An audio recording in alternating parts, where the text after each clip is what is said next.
Hello and good day. This is Punchline, and we are First News Nation. On Punchline, we discuss national politics and national politics, and today is nothing different. We are always privileged to have you join us on our channel through your device. And talking about channels, we invite you to all our social media handles at First News Nation, be it on Facebook, Twitter, Instagram, or YouTube. Take a step further, enable notifications on all these platforms. On YouTube, you can just click that bell so every time we come up with a new show, you know. Yes, I am Samia Jufo, and we have some interesting stories to talk about. A few tragic, but all the same. It's what we bring to you here on Punchline on First News Nation. We'll be right back.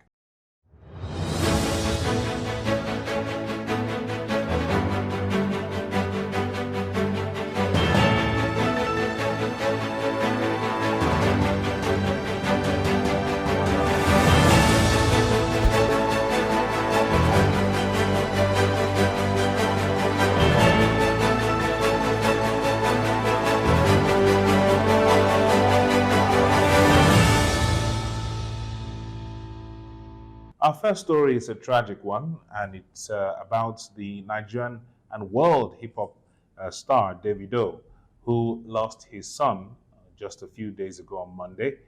Tragic circumstances, which was declared as a drowning accident by the Lagos state government. Well, suspects have been arrested, and those in the house, the minders, have been apprehended. They will be seeing, we'll be seeing more of that as declared by the Lagos State Police Command. Our hearts go out to the Adeleke family, Davido, his fiancée Chioma, as well as the expanded family and the DMW family. Politically speaking, the Osun State chapter of the People's Democratic Party have suspended all political activities in honor of Davido's late son, Ifeanyi Adeleke. This was contained in a statement by the leadership of the Osun State PDP chapter, and this has generated a lot of commiserations from different parts of Nigeria, across the world, in the world of entertainment and in politics. The PDP presidential candidate, Atiku Abubakar, has sent in words of condolence, as well as the Labour Party presidential candidate, Mr. Peter Obi. We do once again commiserate with the family, and we do pray that the Lord will grant them the fortitude to bear this irreparable loss. Let's take a short break. We'll be right back for more stories.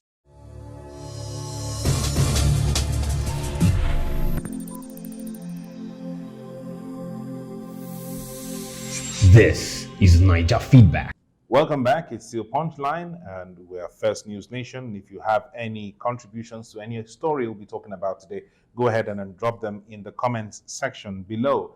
The presidency, according to the Labour Party presidential candidate, Mr. Peter Obi, is not a retirement home. This was a statement he made at the flag off of the national campaign for the Labour Party, and this happened in Lafia, capital of Nasarawa State. He said, and I quote, "Aso Rock is a seat of power for energetic and vibrant people to live and tackle the huge problems facing the country." He said that the presidency is not a retirement home. It's just meant for young, energetic people. And if we're talking about young, energetic people by age, Peter Obi will be ranked as one of the oldest, because you'll be thinking about people like the Abiola, you talk about Hamza or Mustafa, talk about Showore, So he's saying it's not a retirement home. And there's a video to that effect. Let's watch this. We'll be right back. Labour Party! The government we are going to form, the government we are going to form will be government of youth and women. It will no longer be government of old people. Governance is not a retirement home. It's not old people's home. We form government that is energetic. You can see the two of us. We are ready for the job. You're welcome back. It's still Punchline. If you have any comments about the stories we've just brought to you, or any story that you'll just be interested in the future episodes, please go ahead and drop those comments in the comments section below. Don't forget to follow us on Facebook, Twitter, Instagram, as well as YouTube at First News Nation. The Pan-Yoruba social political group, Afenifere, seems to be in a bowl of hot water right now. If the latest stories are anything to go by. The APC presidential candidate, Asiwaju Bola Ahmed Tinubu's endorsement of some sort by the former leader of Afenifere, Pa Fasoranti, has generated some controversy. On the APC side, people are happy. On the other side, people are saying, well, you know, there's a crisis between in the Afenifere group. Of course, you know that Pa Adebanjo, the leader, the acting leader of Afenifere, has thrown his weight behind Peter Obi. Other members of the Afenifere have come out to say, yes, as a joint union, as a joint body, we have thrown our weight behind the Labour Party presidential candidate, saying that, well, based on justice and equity, that the presidency should move to the southeast. But with the latest prayer, the picture you're seeing right now, the hands of Pa Fasoranti is on the head of Asiwaju Bola Ahmed Tinubu, and it seems like there is some kind of problem. There are videos to that effect, and we have those videos to show. When we come back, we'll talk a little bit more, and then we'll move on to the next story.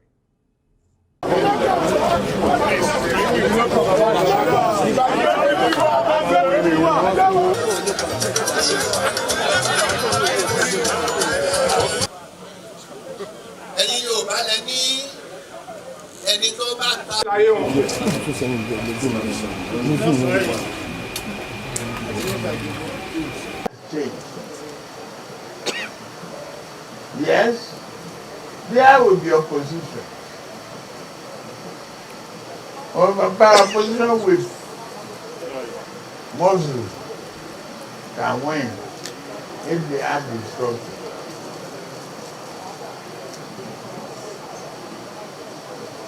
But this one, with your prayer earlier on today, I will bring the trophy home. Well, Pa Ayo Adebanjo has come out to say this seems to have caused some kind of rift within the Afenifere, that Bola Tinubu is causing issues for the group, and we'll watch to see how that pans out. Like I said, the APC have really thrown their weight behind that meeting between Pa Fasoranti and Asiwaju Bola Ahmed Tinubu, and the PDP members are saying doesn't mean anything. The Afenifere says, well, we made a decision as a body. You don't go to only one member, go to a former member, a former leader, and say that you went to the Afenifere.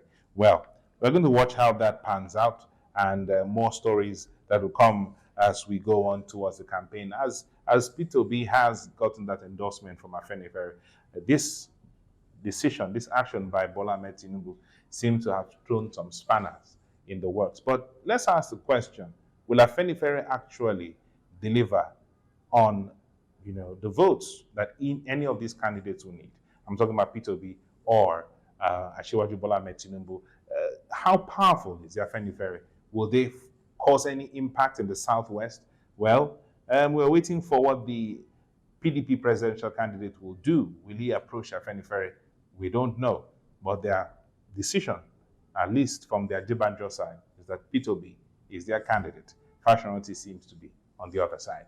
Take this break. We'll be right back. Pa Fasoranti phoned me on Friday that Tinubu had phoned him that wanted to come and see him, and he was there to say he shouldn't come.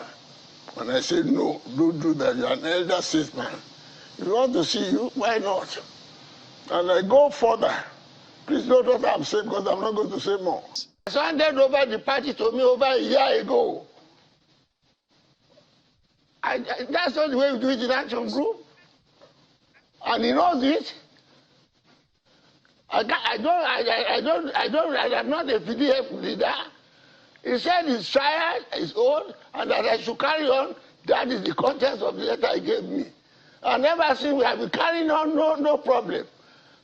But when he phoned me, that's why I want to trace that history. When he phoned me and I told him, well, these people want to cause dissension. Get out of it. I know all of them. And Shehu, I would like you to examine all those who are there, who you are calling Afenifere.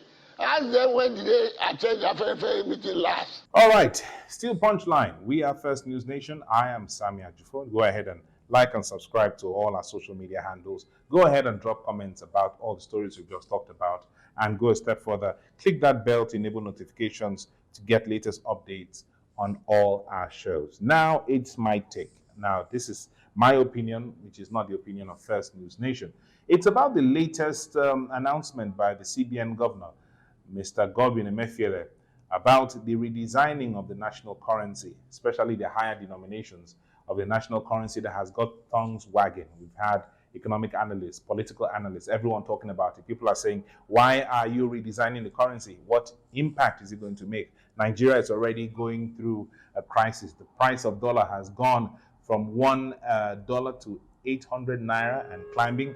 Will the redesigning of the currency do anything to change that? Well, the central bank governor has gone ahead. And when this announcement first came out, the Minister of Finance came out to say, we don't know anything about it. We disassociate ourselves from this. The Finance Ministry, under which the CBN seems to be operating, except I got it wrong. But the Finance Ministry said, we don't have a hand in this.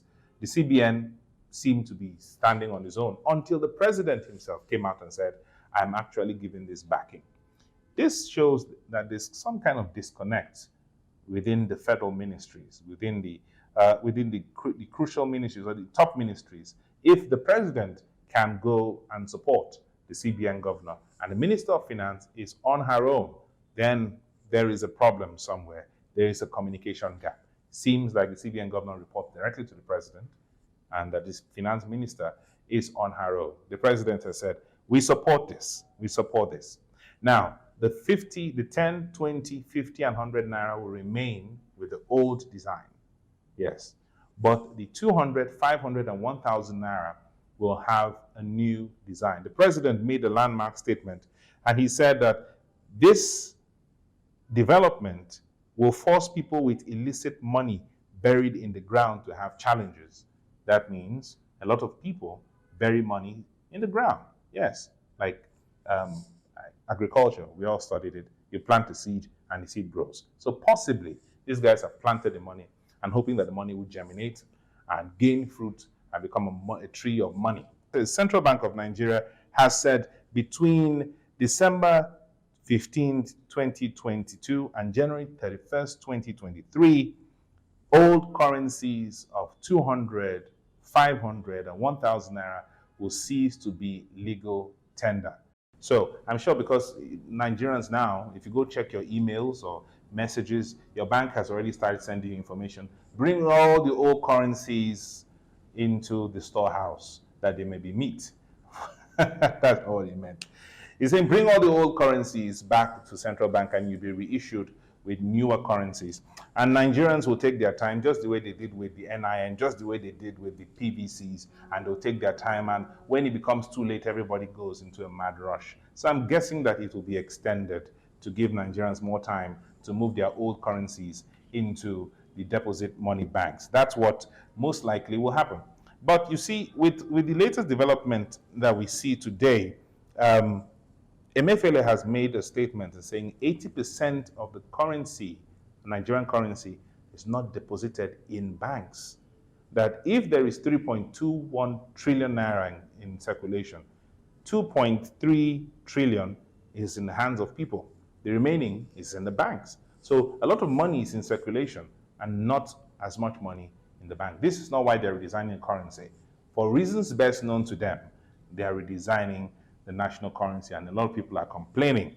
Now, CBN has said, like I said, everyone should bring their money, old cash, into their account. So wherever you stock your money, under your bed, in your ceiling, go and get it out. You know, you're not hoarding the money from anyone. It's time to bring that money out. Now, this is where the problem is going to be, especially as we walk towards the 2023 governorship, presidential, House of Assembly, Senate elections.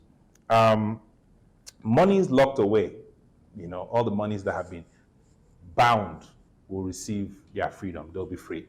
So it's going to be a day of liberation for all the monies that have been stashed away, the 200 naira notes, the 500 naira notes, and the 1,000 naira. They're going to breathe the air of freedom. Now, all the monies that have been buried in soccerways, buried under the ground and all that, they will rise again. They will be resurrected from the grave, and they will all be ascended into the CBN vault, where new currencies will come out. The problem we're going to have is security issues, because everyone is going to be watching out for bullion vans coming out of people's houses. Oh, so you keep money in your house, and you know it will be an avenue for people robbing, and they're going to have all those issues. And you know, getting, when people see you going to banks with Ghana must go, they track you. So it's going to be a security issue for many people. And banks have decided to open on Saturdays to also accept your money. God knows whether Saturday evening or Sunday evening will also be permissible, but a lot of money will be moving to banks right now. So security will be a number one issue. Now, I did say earlier that smaller denominations, 10 naira, 20 naira, 50 naira, 100 naira, will remain in use. The old designs will still be. The only things that are changing are the larger currencies. Now, for the campaigns, you're going to see a lot of people distributing 10 naira, 50 naira, 100 naira. You know, you see bundles of 100 naira. You see people rushing to go and count it. This one, 20K, 20K. They're going to have all that, you know, in their boots. And also it's going to be a mad rush. So 10 naira is going to be big money. You'll be respecting 10 naira from now on, because the larger currencies are going to be scarce, going to be high demand. So 10 naira, 20 naira, the money you used to say, what am I doing with it? You're going to look for that money. You're going to check all your pockets. You're going to check under your bed. All your children, you say, take 20 naira and go and put offering in church. You're going to take that money back, because that money is important right now. 10 naira, 20 naira, 50 naira, 100 naira, they'll become big currency. So you'll see a lot of that moving around during campaigns. Now the question is, what of those that don't want to use those smaller denominations? The next thing you need to do is transfer. So imagine if you say, I'm going to transfer money to you, vote for me, give me your account number. Just imagine if network now messes up, the bank server goes down, and you say, I have sent this money since yesterday. And the person say, I'm not moving here until I get that money. So it's going to be a huge crisis if the banks, the telcos decide to shut down the networks during those campaigns. It's going to be a serious issue. How do you transfer money to the old woman in the village? Mama, vote for my party. I never see your hand. I never see your hand. Mama, give me your account number. How is that going to work? So it's going to be really a problem, calamitous, or whatever you want to call it, for the political campaigns. But this is probably going to be for the best, because Ghana must go to rest. All the Ghana must go that we usually carried money with will now revert to what they were made for, clothes. So let's watch and see how this pans out for the Nigerian political system. But I know it's going to be really damaging for the 2023 elections. That's my take. I'm Sami Ajifo. Thank you very much for joining us. Thank you to all our production team members and everyone who put this content together. The GM of the TV station, thank you very much for being there, and to the editors as well. We'll see you again for more and interesting episodes here on Punchline. Have a wonderful week ahead.